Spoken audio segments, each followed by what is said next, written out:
Hello dear students and friends, मैं P K Siddhant स्वागत करता हूं आपका अपने YouTube channel CSIR and JAM chemistry by Siddhant पे। डियर स्टूडेंट्स, आज हम लोग पढ़ने वाले हैं बायो इनऑर्गेनिक के प्रीवियस ईयर क्वेश्चंस के बारे में। ठीक है, मैंने आपको बोला था कि मैं बायो इनऑर्गेनिक के प्रीवियस ईयर क्वेश्चंस आपको सारे करवा दूंगा, तो ओके ठीक है। बायो इनऑर्गेनिक के प्रीवियस ईयर क्वेश्चंस में गेट के भी क्वेश्चंस हैं, आपको CSIR JRF नेट के भी क्वेश्चन हैं। दोनों के क्वेश्चन हम लोग एक एक करके सारे करेंगे और आपको अच्छी तरह से समझ में भी आएगा। हालांकि इसमें हम लोग बहुत ज़्यादा टाइम नहीं देंगे क्योंकि मैंने आपको पूरा टॉपिक पढ़ाया है, पूरा 1 से लेकर 6 लेक्चर तक।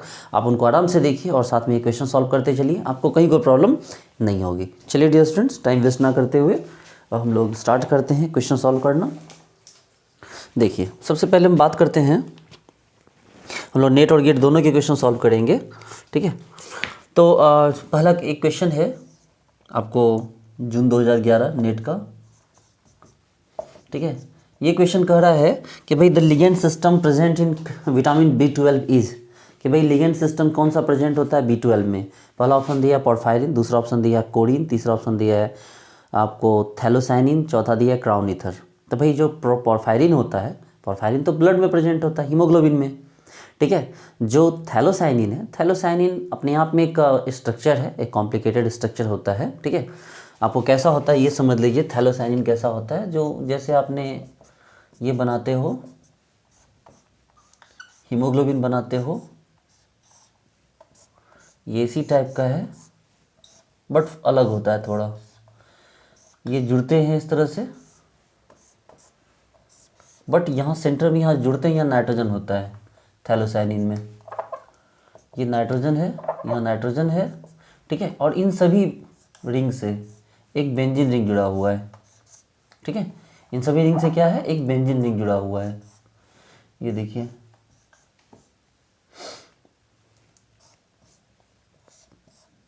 ये इस तरह से। ठीक है, तो इन सबसे बेंजीन रिंग जुड़ा हुआ है।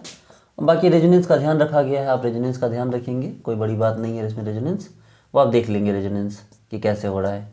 ठीक है, और ये जो रिंग है इस तरह से, ये मेटल को नीचे क्या करते हैं, मेटल को बीच में पकड़ते हैं, जो भी मेटल हो। तो यही हो गया आपको थैलोसाइनिन।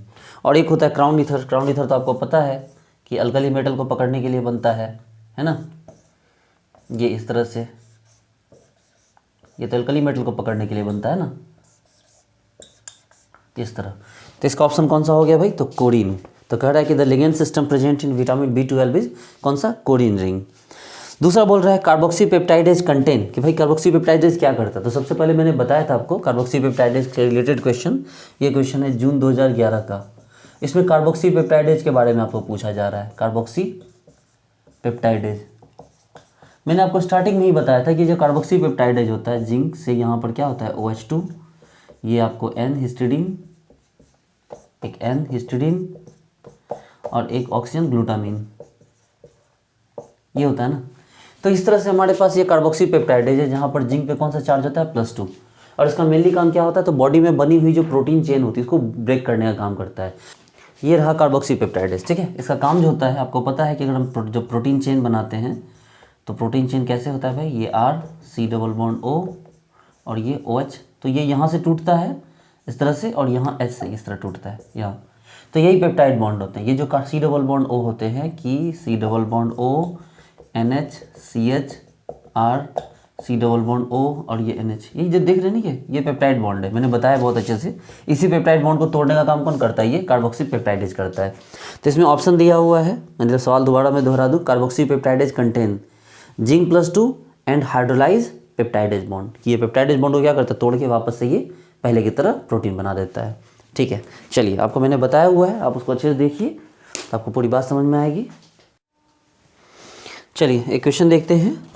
एक क्वेश्चन पूछा है नाइट्रोजन फिक्सेशन का। ये पूछा जा रहा है कि भाई जब N2 से NH3 बनाते हैं, ठीक है, तो पूछा जा रहा है कितना इलेक्ट्रॉन का यूज़ किया जाता है। तो भाई सिंपल है, आपने याद कीजिए, एक क्वेश्चन पढ़ा था आपने नाइट्रोजन फिक्सेशन में। नाइट्रोजन फिक्सेशन में आपने ऐसे पढ़ा था N2 + 16 Mg ATP, ठीक है, plus 8H plus 8 electron gives out 2NH3 plus क्या हो गया आपको, देखिए 3 दूनी 6 हो गया, तो 6 हाइड्रोजन के साथ 2 हाइड्रोजन और है, तो H2 प्लस आपको क्या बना, इनऑर्गेनिक फॉस्फोरस बना था, और क्या बना था 16 Mg ADP, वो ट्राइफॉस्फेट है, ये क्या हो गया डाइफॉस्फेट। इसका मतलब कितना इलेक्ट्रॉन का यूज हो रहा है, 8 इलेक्ट्रॉन का। सिंपल है, N2 से NH3 बनाने के लिए कितना इलेक्ट्रॉन का यूज हुआ, 8 इलेक्ट्रॉन का। क्वेश्चन नंबर कौन था, दिसंबर 2011 में पूछा गया क्वेश्चन है ये। ओके देखिए, सब बात करें हम यहाँ पर, एक क्वेश्चन है दिसंबर 2011 में पूछा हुआ। ये पूछा जा रहा है कि भाई बैक्टीरियल रूबोरोडॉक्सिन है, इसमें आयरन एटम बताइए, सल्फर ब्रिज बताइए और सिस्टीन लिगेंड बताइए। तो भाई रूबोरोडॉक्सिन का स्ट्रक्चर कैसा होता है, iron 3 oxidation state, sulphur cysteine, ये sulphur cysteine and sulphur cysteine. यहाँ बीच में कोई बीज होता है ना, कोई सल्फर का ब्रिज नहीं है।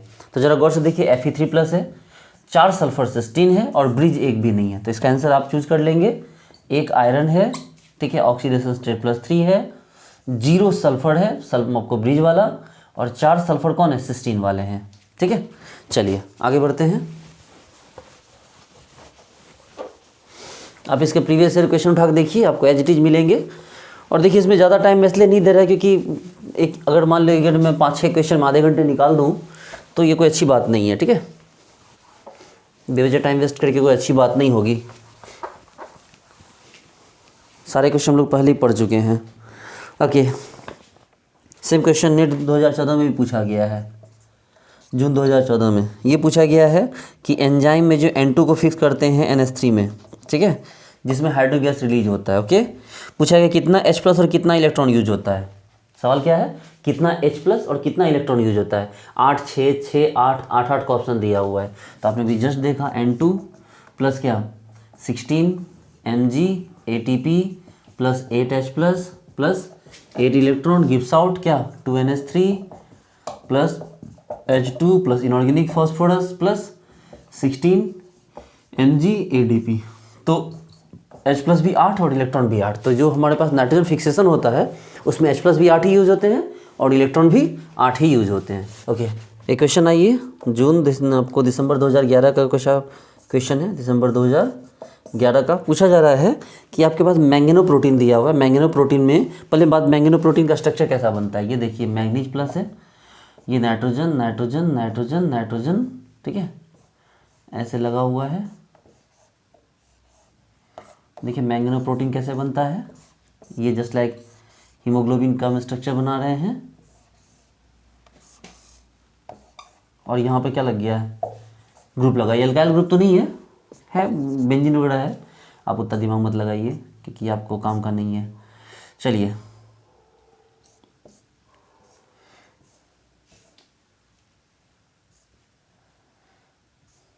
ये देखिए, यही है ना, ये मैंगनीज को इलेक्ट्रॉन देता है, तो ये हो गया मैंगनो प्रोटीन। अब इस मैंगनो प्रोटीन से आप किसको रिप्लेस कर सकते हैं आसानी से। तो पूछा जा रहा है कि भाई इस मैंगनो प्रोटीन से किसको रिप्लेस कर सकते हैं, तो Mg2+ को। देखिए इस मैंगनीज 2+ है, इस मैंगनीज 2+ से आप आसानी से क्या कर सकते हैं, Mg2+ को रिप्लेस कर सकते हैं। मैंगनीज 2+ के बदले Mg2+ को लगा सकते हैं, इसकी प्रॉपर्टी में कोई चेंज नहीं होगा। और यही आपका सवाल है। ठीक है, सवाल क्या है, metal ion that replaces manganese 2+ ion in mangano protein without changing its function. ठीक है, कि ये जो मैंगनीज 2+ इसको रिप्लेस करने वाला कौन सा आयन है। तो ऑप्शन दिया हुआ है Fe2+, Zn2+, Mg2+ and Cu2+। Answer कौन सा होगा, Mg2+। ओके, आगे बढ़ते हैं। नोट भी कर लिया कीजिए वीडियो को पॉज करके। एक्चुअली थोड़ा ठंड का मौसम है ना, तो बोर्ड पे जो ये इंक है ना, ये पूरी तरह चिपक जा रहा है। बोर्ड की प्रॉब्लम नहीं है, प्रॉब्लम ये है कि भी मौसम थोड़ा सा ठंडा चल रहा है। देखिए उसके बाद पूछ रहा है कि भाई मेट हेमोग्लोबिन का ऑक्सीडेशन स्टेट कौन सा होता है। भाई +3 होता है मेट हेमोग्लोबिन का। ठीक है, मेट हेमोग्लोबिन का ऑक्सीडेशन स्टेट पूछ रहा है, तो भाई कौन सा होगा, +3। ओके,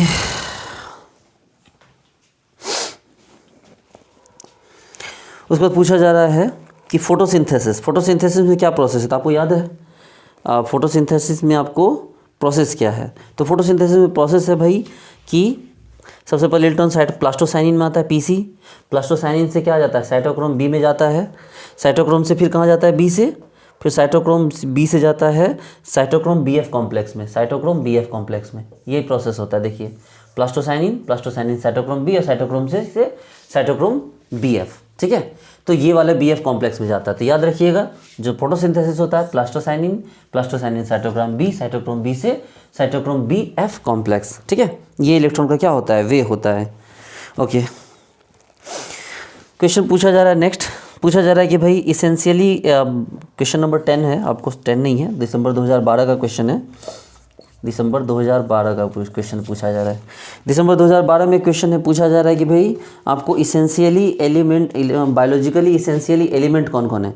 तो भाई ढेर सारे हैं, सोडियम है, पोटेशियम है, ठीक है, मैग्नीशियम है, आयरन है, मोलिब्डेनम है, कोबाल्ट है, ठीक है, कॉपर है, जिंक है, ठीक है। देखिए ना, एक एग्जांपल दिया है जिसमें रुदेनियम दे दिया है, रुदेनियम का यूज़ नहीं है हमारी बॉडी में। एक एग्जांपल है जिसमें सिल्वर दे दिया है, वहाँ से छट गया, ठीक है। और एक एग्जांपल जिसमें क्या दे दिया है, एक एग्जांपल रोडियम दे दिया, ऑब्वियसली यूज़ नहीं है। पहली बात है, हमारे पास जो टाइप ऑफ एलिमेंट होते हैं वो 4 टाइप के एलिमेंट होते हैं। सबसे पहले होता है इसेंशियल। इसेंशियल का मतलब जिसकी बॉडी में बहुत ज़रूरत है, जैसे सोडियम पोटेशियम। अगर सोडियम पोटेशियम बॉडी में ना हो तो दुनिया भर की बीमारियां हो जाएगी, पागलपन की बीमारी से लेके नर्वस सिस्टम खराब हो जाएगा, बॉडी में ब्लड का वेसल बनने लगेंगे, दुनिया भर की प्रॉब्लम हो जाएगी, ठीक है। आयरन हो गया, बहुत इसेंशियल है, ठीक है। आपको मैग्नीशियम हो गया, कैल्शियम हो गया, ये सब बहुत इसेंशियल में आते हैं। उसके बाद कुछ ऐसे एलिमेंट होते हैं जो नॉन इसेंशियल होते हैं, ठीक है। नॉन इसेंशियल का मतलब कि वो या ट्रेस, उसको ट्रेस कर सकते हैं कि भाई ज़रूरी तो है लेकिन उसकी मात्रा बहुत कम होती है। जैसे आयरन हो गया, बहुत कम मात्रा में होता है, कॉपर होता है बहुत कम मात्रा में, कोबाल्ट होता है बहुत कम मात्रा में होता है, ठीक है, लेकिन फिर भी वो एसेंशियल ही है, एसेंशियल कैटेगरी में आता है, बस उसका अमाउंट कम होता है। तीसरा कौन है, तीसरा होता है आपका ये आपको नॉन इसेंशियल, जिसकी बॉडी में ज़रूरत नहीं है, अगर उसको वो ना भी हो तो उसके बदले कोई और काम कर सकता है, ठीक है। जैसे एल्यूमिनियम वगैरह हो गया, उसकी बॉडी में ज़रूरत नहीं होती, अगर वो ना भी रहे तो उसके बदले कोई और मेटल काम कर सकता है। और उसके बाद कौन होता है, टॉक्सिक, ठीक है, जिसमें कौन आता है, प्लेटिनम आता है, रुदेनियम आता है, रोडियम आता है, उसके बाद आपको सिल्वर आता है, ठीक है, कैडमियम आ जाता है, और भी जो भी है, मरकरी हो गए, लेड हो गए, ये सब किस में कैटेगरी में आते हैं, तो ये सब टॉक्सिक कैटेगरी में आते हैं, ठीक है।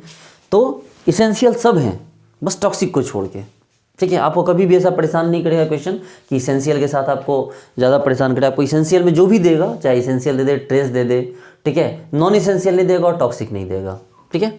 चलिए, बस आप देख के ही पहचान जाएंगे, ऐसा कोई एलिमेंट जो कि बॉडी के लिए बहुत हार्मफुल हो, वो केमिस्ट्री वाले बंदे देख के ही पहचान जाते हैं, ऐसा नहीं कि उनको पहचानना पड़ता है अलग से।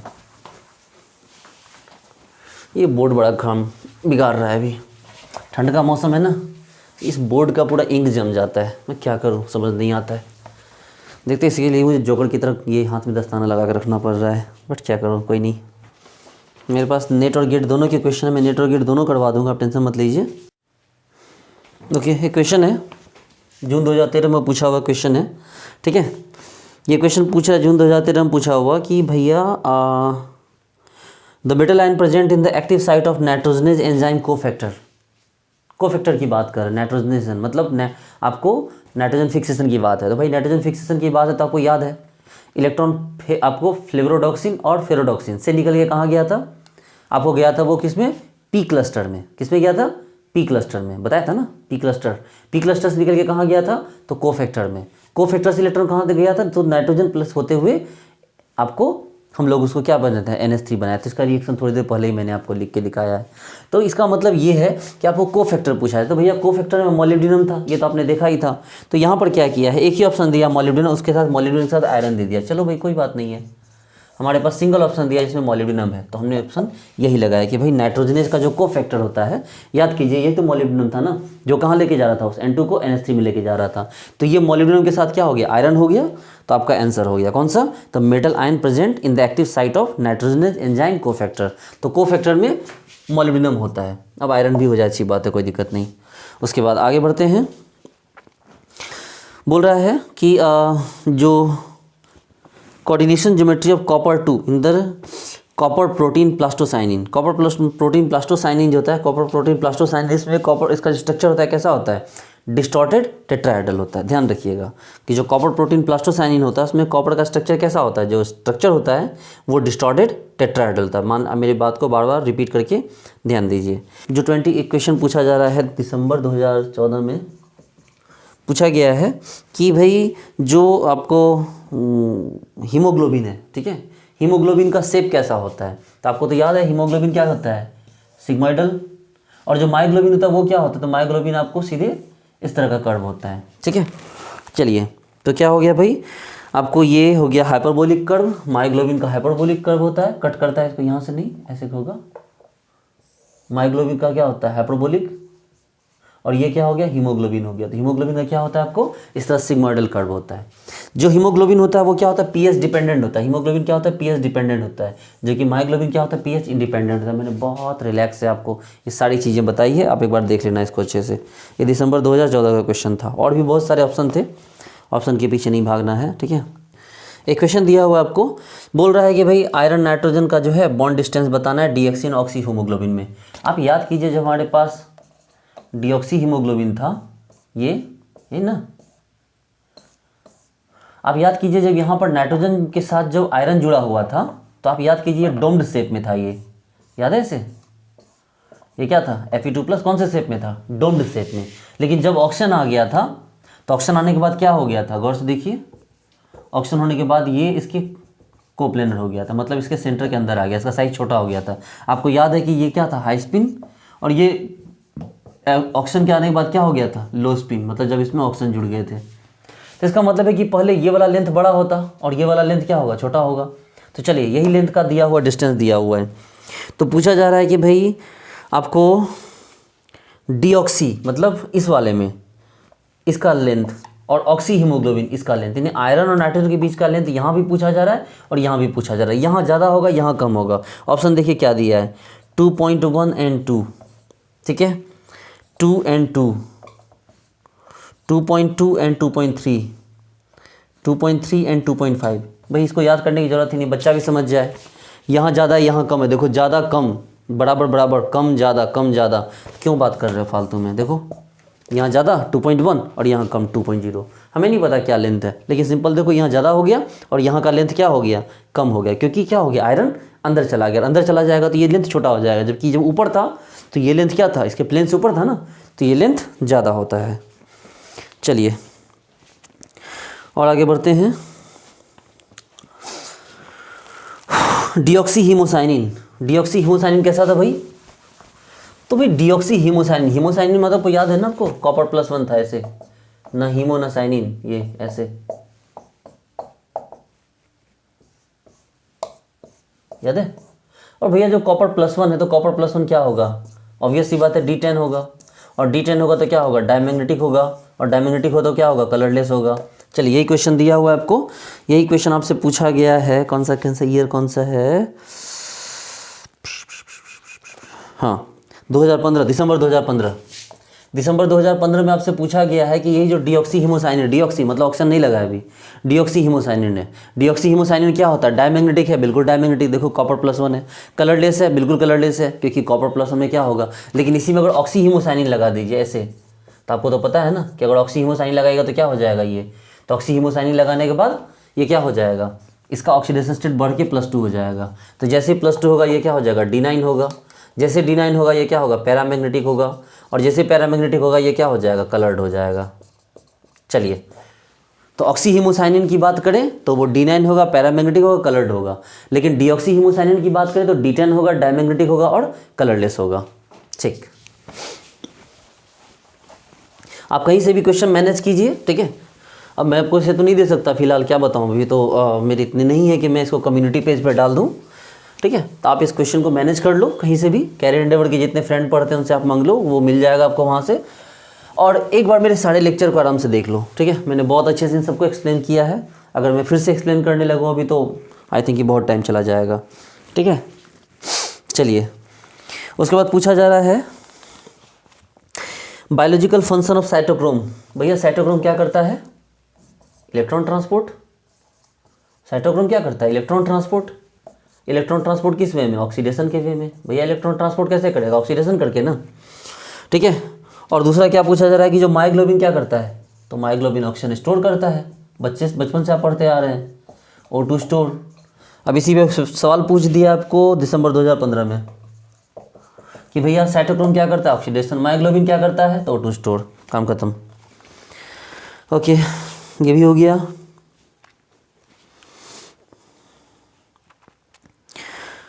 पूछा जा रहा है नेक्स्ट,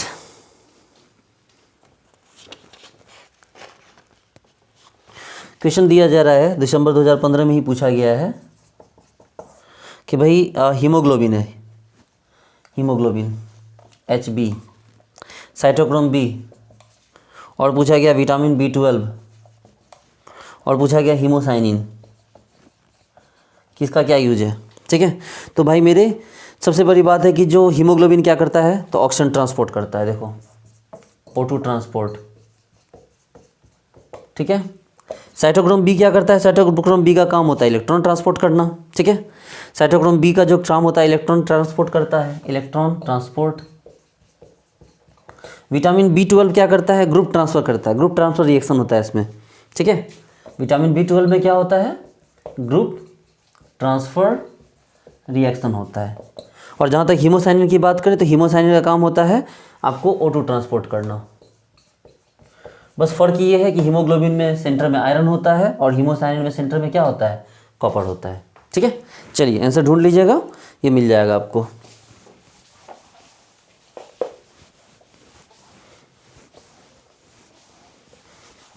बोर्ड को मैं पूरी तरह साफ़ नहीं कर पा रहा, मेरी प्रॉब्लम है।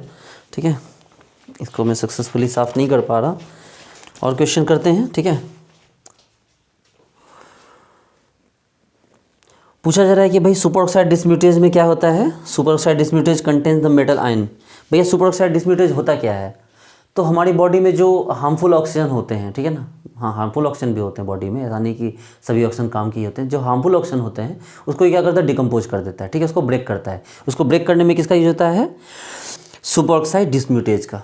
यानी हमारी बॉडी में जो पोटेंशियली हार्मफुल जो ऑक्सीजन है उसको क्या करता है, ब्रेक करने का काम कौन करता है, तो ये कौन, आपको सुपर ऑक्साइड डिस्म्यूटेज, जिसके सेंटर में कौन होता है, कॉपर 2+ एंड Zn2+। याद रखिएगा, सुपर ऑक्साइड डिस्म्यूटेज बॉडी में हार्मफुल, पोटेंशियली हार्मफुल ऑक्सीजन को डिकम्पोज करता है। ठीक है, और उसमें कौन होता है, कॉपर 2+ एंड Zn2+। चलिए, ये क्वेश्चन पूछा गया दिसंबर 2011 में।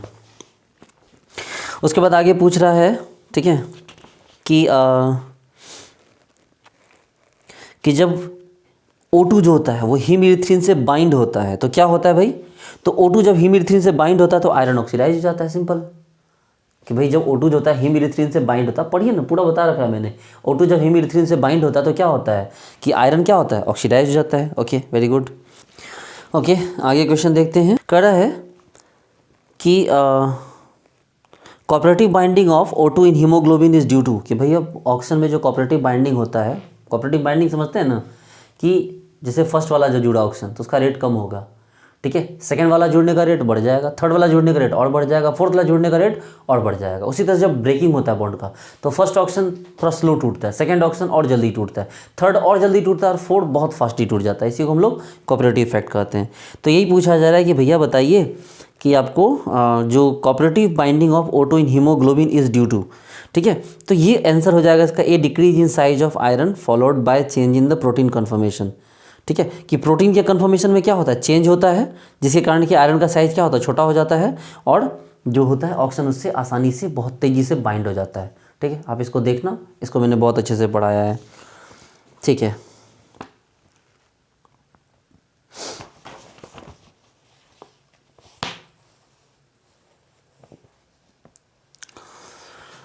एक और कॉलम वाला एग्जांपल दिया हुआ है, ऑक्सीहीमोसाइनिन।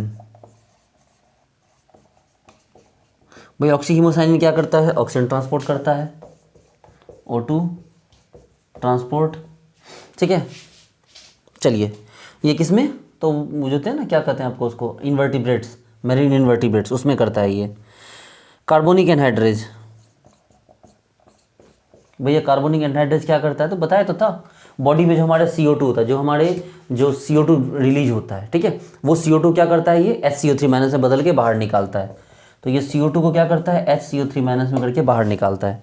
तो conversion of CO2 to H2CO3 या HCO3-। उसके बाद दे रहा है साइटोक्रोम P50। साइटोक्रोम, भाई साइटोक्रोम का क्या काम है, इलेक्ट्रॉन ट्रांसपोर्ट इन बॉडी।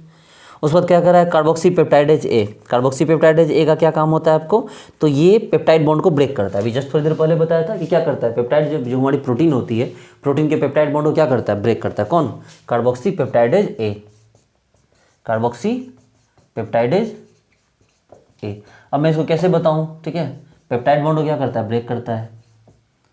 आप बोलोगे सर बहुत रिलैक्स से आपको बताना चाहिए। भाई रिलैक्स से अगर मैं बताऊंगा तो पता चलेगा कि इसके 50-60 क्वेश्चन करने मुझे 8-10 लेक्चर लग जाएंगे। तो उससे बेटर ये है ना कि आप लेक्चर को देखो और लेक्चर को देख के यहाँ पर आप क्वेश्चन कर लो, ठीक है। ओके, और देखते हैं। चलिए, ये 2015 तक के क्वेश्चन सारे हो गए, ठीक है। कल की क्लास में हम लोग 2016, 17, 18 इसके क्वेश्चन कर लेंगे, ठीक है। और उसके बाद फिर गेट से वाले सारे क्वेश्चन भी हम लोग कल एक काम करते हैं, पहले कल गेट के क्वेश्चन कर लेते हैं नेक्स्ट लेक्चर में।